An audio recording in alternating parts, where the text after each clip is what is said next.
Well, howdy there, Internet people. It's Bo again. So today we're going to talk a little bit about the Electoral Count Act of 1887. Yeah. Okay, so it appears that there is bipartisan support for taking this law, updating the language in it, clarifying what some of the terms mean, and just basically modernizing it. Closing perceived loopholes. It looks like it has support from both sides of the aisle.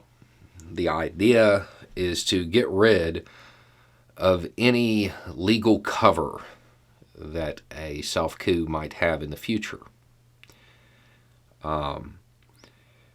This is good. There's nothing inherently wrong with this. However, there are two things that we have to be aware of, because they are two byproducts that might come from this. The first is to acknowledge right now, before this is even drafted, before they have really done any work on it whatsoever, this is not voting rights legislation. It's not the same thing.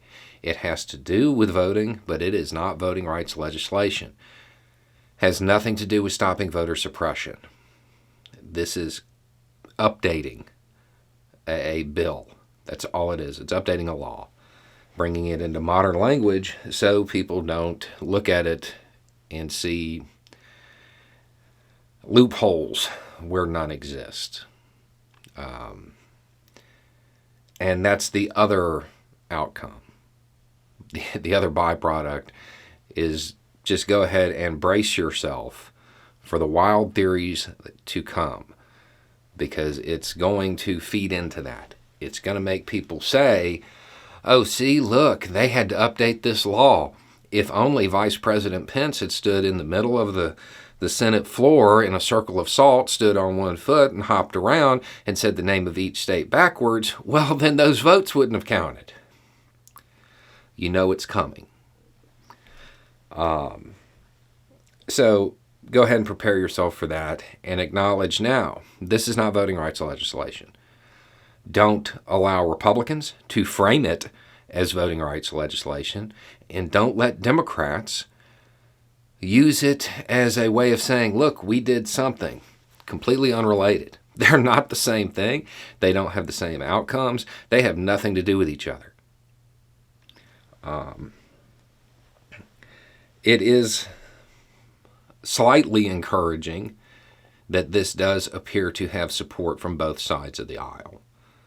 It does appear that once drafted, this will pass. That means that at least there are a few members of the Republican Party who aren't cool with attempted coups, which is good. I have had my doubts over the last year.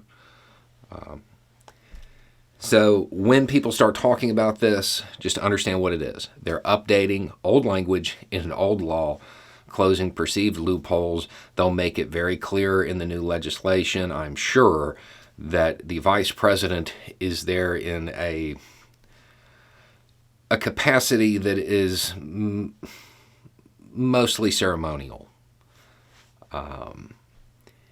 And it's just to deter future would-be Trumps. Anyway, it's just a thought. Y'all have a good day.